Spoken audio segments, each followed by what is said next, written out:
Depuis ma sortie des Beaux-Arts de Paris, j'ai pris la décision de montrer à mon diplôme uniquement des pièces qui étaient peintes, mais installées dans l'espace, et avec justement ornées de franges.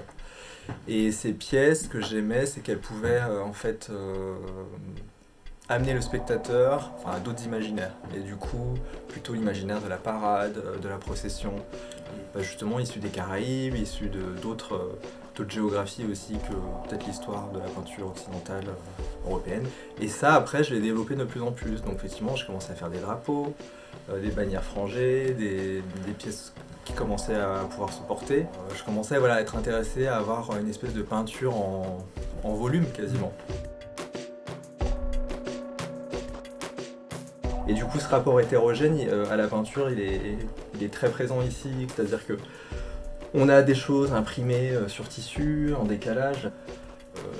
Une photographie ethnographique des années 20, donc aussi plutôt dans une histoire d'une représentation de la période coloniale avec tout le rapport d'exotisme qu'il pouvait y avoir entre l'Europe et ces pays colonisés en Afrique.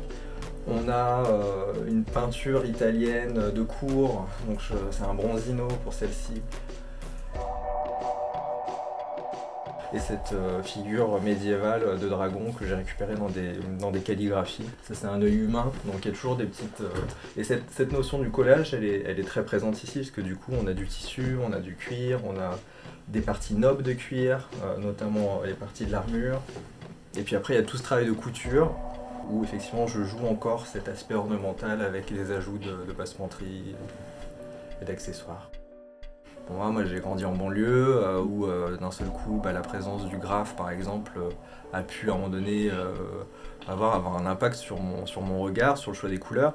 Il y a effectivement le jeu du carnaval avec toujours des costumes exubérants, où voilà, d'un seul coup, ces choses que j'ai vécues dans l'enfance ou dans l'adolescence ressortent. Et puis il y a aussi un rapport à l'histoire de la peinture plus contemporaine, du coup, où c'est vrai que des peintres justement qui sont un peu taxés de kitsch parfois, comme Peter Saul par exemple, qui est un peintre pop que j'adore, qui utilise des couleurs absolument acides, saturées au possible, et c'est vrai que voilà, moi j'ai toujours eu une espèce de plaisir de l'usage des couleurs en fait. C'est vrai que j'ai quand même une très grande liberté à utiliser les choses, c'est-à-dire que je peux utiliser une peinture classique comme un objet rituel d'Afrique de l'Ouest, effectivement sans problème, quoi.